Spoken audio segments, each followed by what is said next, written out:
Por isso eu, prisioneiro no Senhor, peço que vocês vivam de maneira digna da vocação a que foram chamados, com toda humildade e mansidão, com longanimidade, suportando uns aos outros em amor, fazendo tudo para preservar a unidade do Espírito no vínculo da paz, porque há somente um corpo e um só Espírito, como também é uma só a esperança para a qual vocês foram chamados.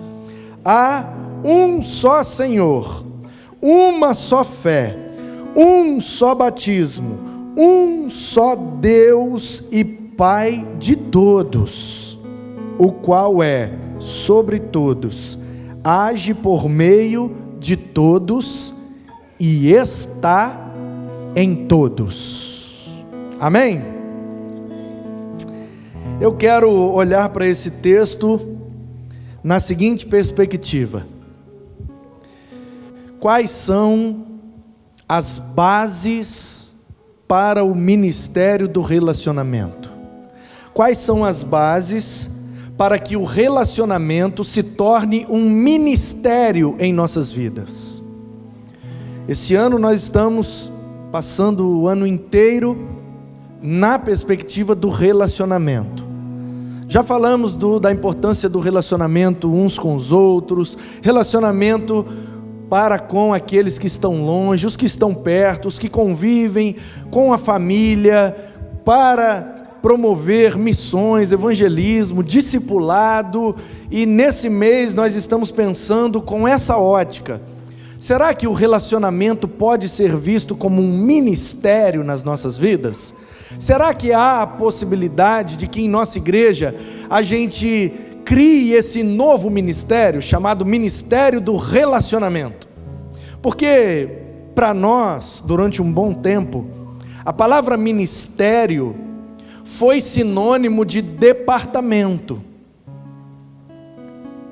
Então, quando se fala em Ministério da Juventude, então a gente pensa, aquele é o departamento da igreja que está focado naquela faixa etária, chamada de juventude ali, dos 13 até uns 30, mais ou menos. Então, quando se fala em ministério infantil, é o departamento que cuida das crianças. Ministério da cozinha, é o departamento, é aquela parte da igreja que é a cozinha e as suas demandas e necessidades. Então, para nós, durante muito tempo, e ainda é, na popularidade, no popular, quando a gente fala em ministério, o que vem na nossa cabeça é um determinado departamento. Só que eu quero pensar com vocês na perspectiva de que nem todo ministério é um departamento e nem todo departamento é um ministério. Porque se você separou uma parte para olhar em relação ao todo, separou uma parte e você criou um departamento. E isso não precisa ser necessariamente um ministério, ou seja, um serviço para a glória de Deus, para o reino de Deus. E nem todo ministério é departamento, e nem todo serviço é para promover a vontade de Deus. Vou ilustrar para você entender exatamente o que eu quero dizer. Nas empresas existem os departamentos, mas os departamentos numa empresa não são ministérios, para que a vontade de Deus seja feita naquela igreja, mas são departamentos. No governo federal existem ministérios, e os responsáveis são chamados de ministros, mas não é todo o ministério daquele que está voltado para fazer a vontade de Deus se cumprir. Ou seja, na perspectiva bíblica, ministério é todo serviço que é feito para que Deus seja glorificado. Todo serviço prestado para que o reino de Deus seja implantado. Tudo que pode ser feito para a edificação da igreja pode, na perspectiva bíblica, ser chamado de ministério. Então, quando a gente olha para a cozinha, por exemplo, aproveitando a presença da Cláudia, vamos falar da cozinha. Quando o departamento da cozinha está mais preocupado com as panelas do que com as pessoas que usam as panelas, então é um departamento. A parte da igreja onde faz a comida. Então ali tem fogão, ali tem panela, ali tem geladeira, ali tem freezer, ali tem vários equipamentos, ferramentas e utensílios para que o departamento da cozinha funcione. Então, é a cozinha. A cozinha é um departamento da igreja, quando a igreja tem uma cozinha, nem todas têm. Então, quando eu vou para a cozinha, na perspectiva de que o meu serviço é cuidar dos utensílios da cozinha, isso é um departamento. Quando eu vou para a cozinha com a intenção de usar os utensílios da cozinha para servir as vidas que ali vão passar, aí o departamento da cozinha virou o ministério da cozinha. Essa é a perspectiva bíblica. Toda vez que a Cláudia, que é a nossa líder da cozinha aqui, linda, maravilhosa, top das galáxias, que faz sempre o melhor que ela pode e tem feito com excelência para a glória de Deus.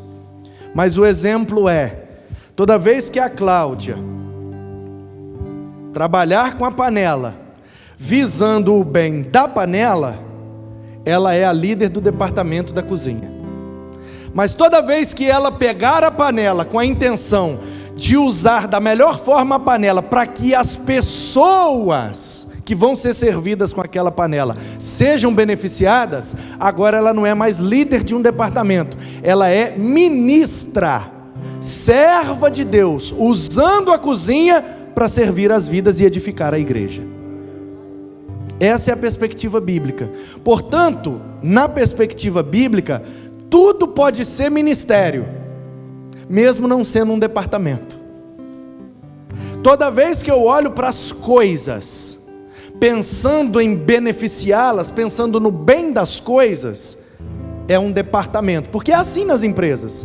Aqui é o departamento das cadeiras. O povo que trabalha ali no departamento das cadeiras está preocupado com o benefício das cadeiras. Tem que manter as cadeiras limpas, tem que manter as cadeiras funcionando, tem que manter os pés da cadeira firme, tem que manter a cadeira pronta para ser usada quando a empresa precisar. Isso é um departamento. Agora, eu vou pegar essa cadeira e tratá-la da melhor maneira para que a pessoa que vai sentar seja beneficiada com essa cadeira, aí agora esse departamento passa a virar um ministério. Portanto, na perspectiva empresarial, na perspectiva de departamentos, as coisas valem mais do que as pessoas. A empresa sacrifica a pessoa por causa do resultado. Um funcionário estragou uma cadeira, vai ser descontado do salário dele, ou ele pode ser mandado embora, porque é inadmissível naquela empresa, na política daquele departamento, estragar a cadeira. Então, um funcionário que estragar uma cadeira pode correr o risco de ter o salário descontado ou de ser mandado embora. Percebe? A cadeira vale mais do que o funcionário. Essa é a perspectiva empresarial, departamentalista. Nós não somos empresa, embora tenhamos uma inscrição, um cadastro de pessoa jurídica, embora tenhamos um CNPJ, embora tenhamos um endereço, embora tenhamos entradas e saídas, balancetes, embora tenhamos um contador para prestar contas de toda a nossa movimentação ao governo, embora paguemos nossos impostos, não somos uma empresa, somos uma igreja. E na igreja as pessoas valem mais do que as coisas. Na igreja a gente sacrifica o resultado por causa da pessoa. Na empresa eu sacrifico a pessoa por causa do resultado. Na igreja eu sacrifico o resultado por causa da pessoa. Então, se caso alguém estragar uma panela e a Cláudia entender que aquela panela vale mais do que aquela pessoa, ela está trabalhando na perspectiva do departamento. Então ela vai brigar com a pessoa, essa pessoa tem que ser punida, tem que ser excluída da igreja, porque essa pessoa é mal educada, estragou a panela da igreja. Essa é a visão de departamento. Agora, quando a Cláudia, e eu sei que é assim que ela faz, quando a Cláudia pega uma panela estragada, quem estragou essa panela? Ah, foi fulano que mexeu aí ontem. E aí ela fala, bom, mas o fulano é membro da igreja, o fulano estava aqui porque estava participando de um processo que está edificando a igreja. O fulano vale mais do que essa panela. Essa panela eu vou ali e compro outra. Agora o fulano, se eu perder ele, a gente não compra outro dele. Então o fulano vale mais do que a panela. Então quer saber? Eu vou jogar essa estragada fora e vamos atrás do recurso para comprar uma panela nova. Mas eu não vou de maneira nenhuma fazer com que o fulano se sinta culpado, errado, ou precise ser penalizado por causa da panela. Porque às vezes com 50 conto a gente compra uma panela, e às vezes a gente gasta 5 mil numa programação que não ganha nenhuma vida. Então nós precisamos, irmãos, de uma vez por todas, colocar as coisas em seu devido lugar. As coisas têm o lugar das coisas. Elas têm valor? Muito. Porque se não fosse esse microfone, a turma lá de casa da internet não estaria ouvindo a minha voz. Agora, quando eu coloco esse microfone valendo mais do que eu, esse microfone valendo mais do que você, então se um menino nosso aqui subir ali, e eu estou cansado de ver, aqui não, graças a Deus, mas durante muitos anos e em outros contextos, eu estou cansado de ver os meninos sentar na bateria e bater, e o povo ir lá e tirar o menino e impedir o menino de usar o negócio. Eu não estou dizendo que a gente tem que deixar os meninos fazer tudo que quer, estragar tudo e nós vamos ter dinheiro para comprar outro. Não vamos ter dinheiro para comprar outro não. O que eu estou dizendo é que a gente precisa olhar e ver que aquele menino ali, embora ele tenha 2, 3, 4, 5 anos de idade, ele é muito mais valioso do que 1000 baterias. De forma que eu não posso agredi-lo, eu não posso violentá-lo, nem verbalmente, nem fisicamente, nem psicologicamente, porque ele está ali como uma criança atraído pela magia musical e dos sons e do ritmo desse instrumento que atrai tanto alguns meninos, que é a bateria. Então a bateria vale mais do que o menino. O que é que eu vou fazer? Eu vou chegar lá e vou pegar como eu sempre fiz. Pegar no bracinho dele, bate, bateu, bate em tudo, bate no prato, pisa aqui, pisa, vai, aê, bateu bastante, baterista, pegou no colo e levou, entregou para o pai e para a mãe. Não recriminou, não expulsou, não criou trauma e não deixou estragar a bateria. Entregou para o pai e para a mãe, ó, tá aqui, ó, o futuro baterista do louvor da igreja, ainda profetiza na vida do menino. Amém, irmãos? Essa é a perspectiva do relacionamento como um ministério.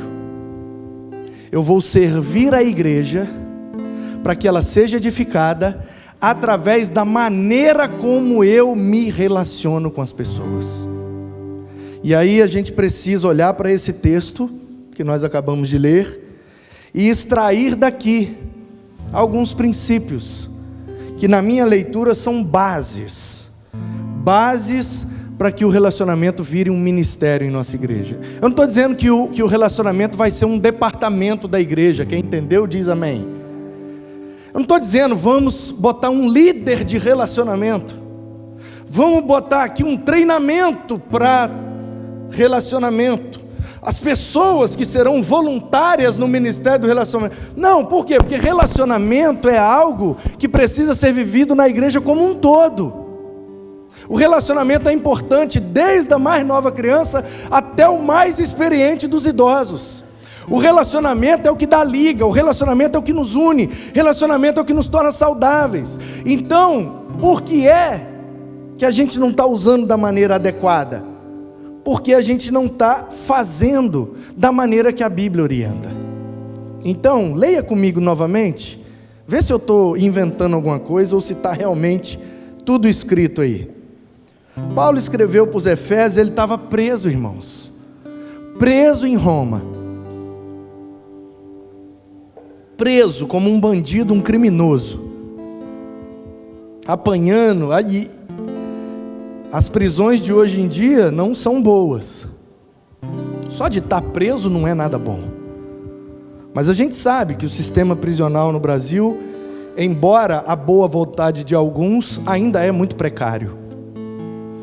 Então, se nós estamos em 2021, com direitos humanos, com consciência, com isso, com aquilo, e o nosso sistema prisional ainda é bastante precário, imagine a cadeia em que o apóstolo Paulo foi preso, há 2000 anos atrás em Roma. E ele não era qualquer preso, ele era um preso de segurança máxima. Ele era o líder dos que estavam incitando que o imperador não era dono de tudo, que o dono de tudo era um tal de Jesus de Nazaré. Uma blasfêmia contra o imperador.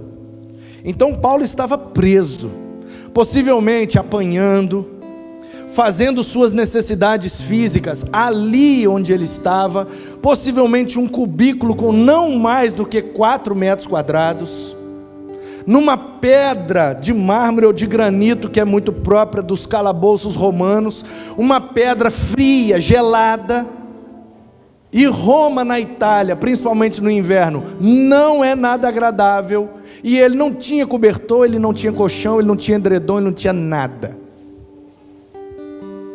Aí o cara está nessa situação, e ele diz assim para os Efésios: por isso aí ele abre o parênteses, prisioneiro no Senhor. O que ele está querendo dizer?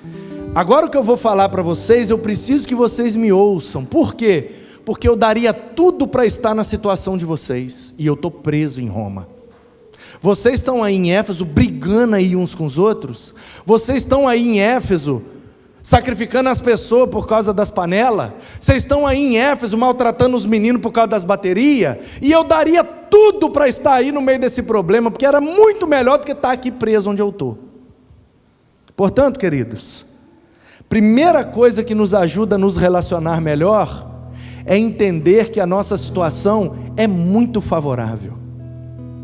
Nós estamos sentados num banco confortável, se tiver calor a gente liga, tem ar-condicionado, o som digital para chegar com toda clareza, para que você ouça perfeitamente a voz e os sons que são feitos aqui em cima, tudo bem iluminado, ainda tem recurso audiovisual, tudo bonitinho, tudo belezinha, comendo uma comida boa, usando uma roupa boa, andando e sendo transportado de maneira decente. Por que é que a gente não consegue se relacionar bem, se a gente tem uma vida tão boa? O Paulo está dizendo, eu estou preso, gente, eu estou preso, doido para estar solto fazendo a obra de Deus, e vocês que estão soltos, em vez de estar fazendo a obra, estão aí brigando. Quem está entendendo? Paulo está dizendo, eu estou preso, mas eu não estou preso por causa de um crime que eu cometi. Eu não cometi crime, eu estou preso no Senhor. Estou preso para honrar o nome de Jesus. Estou preso porque eu não vou negar a Jesus. Estou preso porque eu quero que a vontade de Jesus se cumpra. E aí, eu peço então a vocês, que vivam de maneira digna da vocação que foram chamados. Paulo está dizendo: ei, vocês são crente mesmo? Vocês foram chamados por Deus para a salvação mesmo? Porque não parece. Vocês foram salvos, redimidos, estão aí na capital da Ásia Menor, uma metrópole. Vocês estão no bem bom. Eu sei que vocês são perseguidos, eu sei que vocês estão passando dificuldades pelo fato de serem cristãos, mas isso deveria uni-los mais e não afastá-los. Eu estou preso, doido para estar solto, para fazer a vontade de Deus, e vocês que estão soltos não estão vivendo de maneira digna. Vocês precisam viver de maneira digna, e para viver de maneira digna precisa ter bons relacionamentos, com toda a humildade.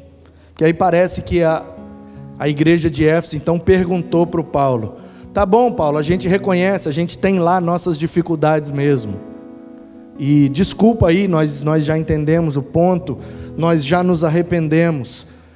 Nossa, estou constrangido aqui, Paulo, meu Deus, você está aí preso e eu estou aqui solto, e eu não estou aproveitando a oportunidade que eu tenho. Então me desculpa, Paulo, eu quero viver de maneira digna.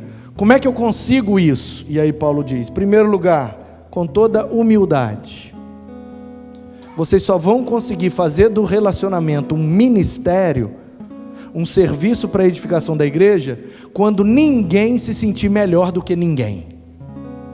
Com toda humildade, ou seja, todo mundo é humus, todo mundo é barro, todo mundo é falho, todo mundo é limitado, todo mundo é pecador, inclusive e principalmente o pastor.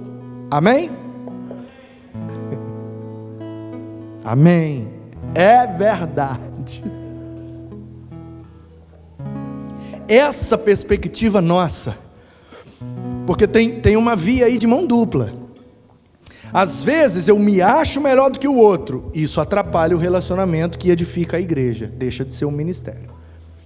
Mas às vezes eu me acho pior do que o outro, eu acho que o outro é melhor do que eu, isso também estraga. Porque o que é que nos afasta uns dos outros? Quando uma pessoa acha que é melhor do que a outra não se sente bem nessa relação e vai se afastando. Agora, quando uma pessoa acha que o outro é melhor do que ele, isso também promove afastamento. Você quer ver um exemplo? Um exemplo prático. Meu primeiro ano de ministério aqui, primeiro culto da virada que nós fizemos, 31 de dezembro de 2015, foi a primeira vez que a igreja naquela configuração encheu toda, desde que eu tinha chegado.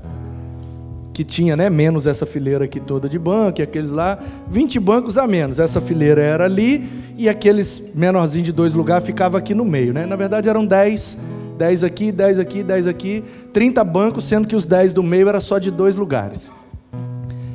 E aí colocaram ainda algumas cadeiras e tal, e culto da virada, batismo, empolgação, primeiro ano, ministério, e aí nós fizemos naquele ano, porque a coisa deu um boom demais, e a gente estava com caixa bem recheado, antes da crise, antes do impeachment, antes de tudo, a coisa estava fluindo, bombando, e aí nós fizemos uma ceia de Réveillon com tudo que tinha direito, mas tudo, fruta e comida e tal, e a igreja bancou tudo, foi tudo de graça para aquele monte de gente, e nós comemos, depois ainda teve brinquedo para as crianças, e teve sobremesa, sorvete, o pau quebrou aquele ano.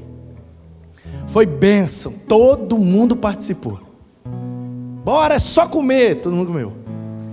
Aí em 2016 a igreja fez também, só que deu uma diminuída, porque aí já estava negócio de crise, impeachment, política, negócio de lava-jato, muita gente ficou desempregada, o negócio foi ficando esquisito. A gente fez a mesma coisa, mas já foi um pouco mais simples.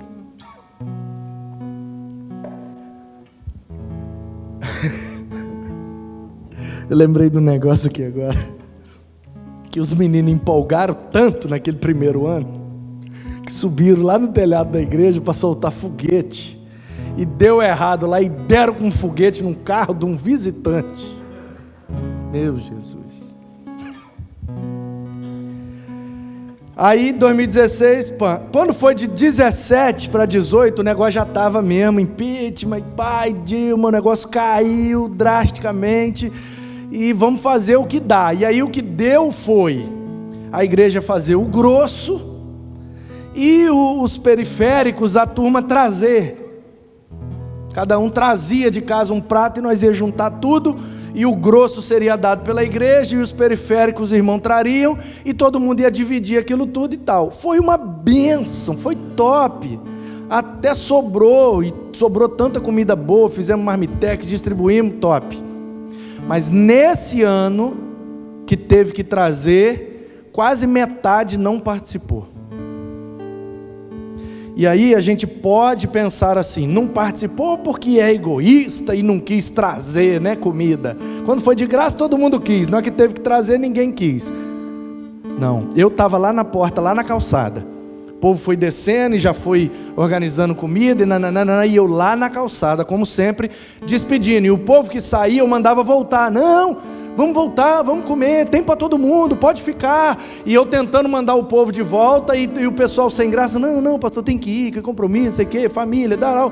Um ou outro que era mais corajoso, me falou o motivo real porque estava indo embora. E o que eu escutei naquela noite foi o seguinte: pastor, eu queria muito participar, mas eu não tinha uma comida boa para trazer. A pessoa, na simplicidade dela, achou que a comida dela simples, e eu ainda brinquei, fritava uns ovos e trazia, eu comia tudo, eu amo ovo frito. Mas a pessoa, levou na brincadeira e tal, mas não ficou. Presta atenção no que eu vou falar. Paulo disse que se a gente não for humilde, a gente não consegue ter bons relacionamentos. Então, quando eu acho que eu sou melhor do que o outro, falta humildade. Mas quando eu acho que eu sou pior do que o outro, falta humildade também. Porque humildade é a capacidade de ser humus, é reconhecer como ser humano, limitado e fraco, todo mundo é. Então, se o meu melhor é meia dúzia de ovo frito, é meia dúzia de ovo frito que eu vou trazer. Por quê? Porque somos todos iguais aqui como igreja, e o que pôde trazer uma picanha trouxe a picanha, eu que posso trazer o ovo, eu trouxe o ovo. O meu ovo tem o mesmo valor da picanha, porque cada um sabe da sua realidade. Nós não somos tudo igual, membros de um mesmo corpo. Então toma aí meu ovo frito, e tamo junto, e entro na fila, e vou comer da picanha ainda, e glória a Deus. Percebe?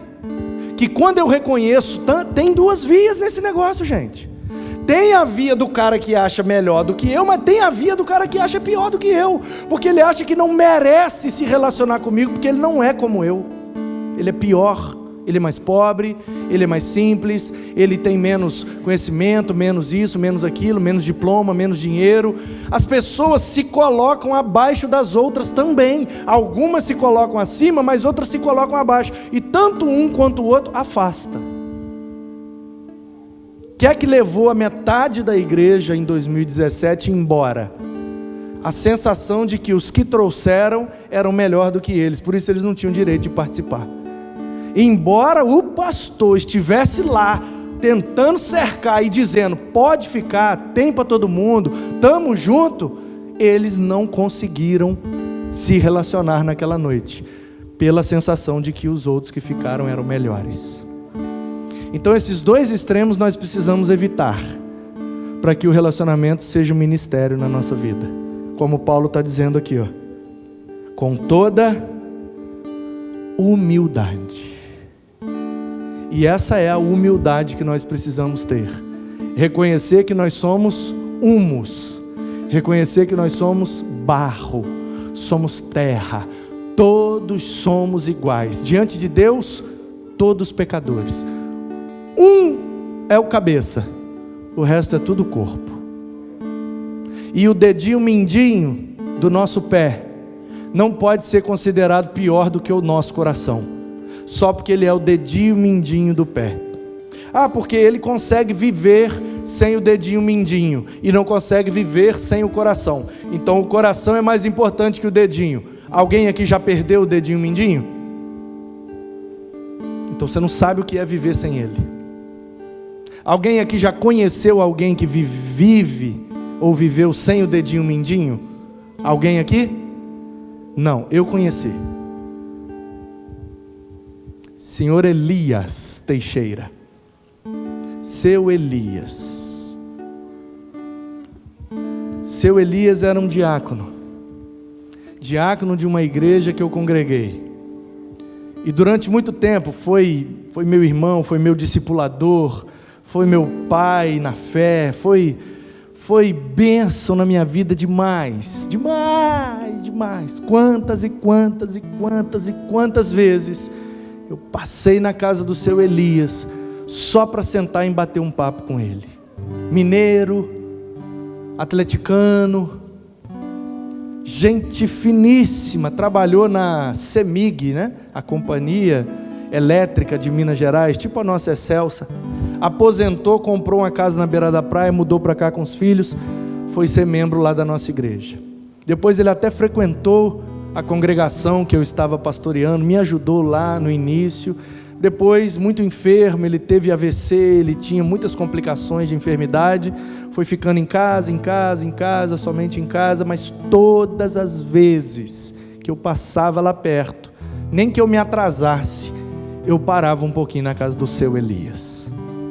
Saudade, seu Elias faleceu 2 anos atrás. Seu Elias, por conta de uma enfermidade que ele tinha chamada gota, né? Ácido úrico muito alto, e tinha também um problema de circulação. Então ele acabou tendo uma trombose lá e acabou gangrenando o pé dele. E a solução, né, por conta do que estava acontecendo, foi amputar o dedinho mindinho do seu Elias. Porque eles vão assim, né? Amputa um, depois o outro, depois vem, amputa até o joelho, vai amputando para ver se a coisa melhora, porque o problema é circulatório, então quanto menos o sangue circular é melhor, para dar uma sobrevida, vai amputando, né? O seu Marculino lá em Tombos, eu era criança, e ele era porteiro do clube, que eu era proibido de entrar, e às vezes eu pulava e me tirava lá de dentro, e eu lembro que o seu Marculino também foi assim, foi tirando, amputando até falecer. E o seu Elias ficou só no dedinho mindinho, ele não amputou mais nada, depois ele veio a falecer de outras enfermidades, ele quebrou o fêmur já no final, e eu tive o privilégio, eu agradeço muito a Deus por isso, porque ele estava aqui no Hospital Vila Velha, e eu tive como, e eu vi ele, eu orei com ele, eu ouvi ele, e olhei para ele, minutos antes dele morrer. Logo depois que eu saí, ele morreu, e eu tive esse privilégio de ter tido esse último momento com ele, um irmão muito querido, muito, muito, muito querido. Seu Elias tirou o dedinho mindinho. Um belo dia eu cheguei lá, ele andava com muita dificuldade, mas ainda andava, e ele estava indo para o banheiro, e ele estava segurando assim na parede. E ele não andava assim, ele andava devagarzinho, mas ele andava, e ele ia assim, ô mão, entra, senta aí, irmão. E ele ia, coisa mais linda, seu Elias, demais. E naquele dia eu cheguei, ele estava com o pé enfaixado e apoiando na parede. E eu perguntei para ele, falei, seu Elias, por que o senhor está apoiando na parede? Ele falou, rapaz, eu não sabia que o dedinho mindinho era tão importante. Manu, eu não consigo mais ficar em pé, equilibrado, eu não tenho mais equilíbrio. E aí eu falei, como assim, seu Elias? Ele falou, cuidado com o seu dedinho mindinho, que se você perder ele, você perde todo o equilíbrio. Eu não sabia, estou sabendo agora. Vou precisar andar de muleta ou de andador o resto da vida, porque quando eu piso com o dedo que não tem um mindinho, meu corpo vai embora, eu não consigo equilibrar. E aí eu perguntei para alguns ortopedistas que eu tive contato, e eles disseram, é isso mesmo, a função do mindinho é dar mais equilíbrio. E eu falei, gente, um dedinho desse tamanhozinho, que a gente acha que não vale nada, joga a gente no chão se a gente não tiver. Portanto, queridos, humildade. Todos somos iguais. O adolescente que estragou a panela da cozinha tem o mesmo valor que o pastor para Deus. O menino que está batendo e pode até furar a pele da bateria, mas eu não posso me esquecer que ele tem o mesmo valor que eu diante de Deus. Somos todos feitos do mesmo barro, temos vida soprada pelo mesmo Espírito, portanto somos todos iguais e precisamos andar juntos, relacionando uns com os outros, para que a igreja seja edificada.